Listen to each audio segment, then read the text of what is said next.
गाय के गोबर से अंगना लिपायो रघु नंदन हरि। गाय के गोबर से अंगना लिपायो रघु नंदन हरि। गजमोती चौका पुरायो सुना हो रघु नंदन हरि।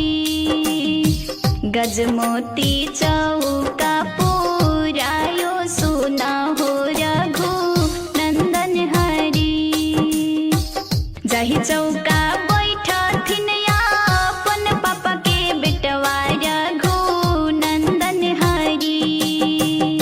जाहि चौका बैठथिन अपन पापा के बेटा रघु नंदन हरि। मोतियानी अंजूरी भरायो सुना हो रघु नंदन हरि। मोतियानी अंजूरी भरायो सुना हो रघु नंदन हरि।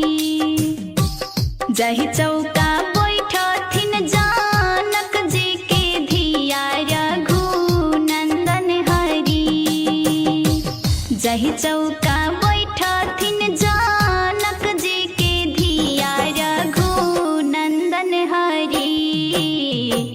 सिंदूरानी मंगिया सजायो सुना हो रघु नंदन हरि। सिंदूरानी मंगिया भरायो सुना हो रघु नंदन हरि।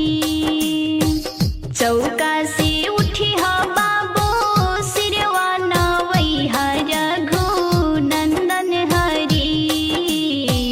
छुई है अपना पापा जी के पाव सुना हो रघु नंदन हरि। छुई है अपना मम्मी जी के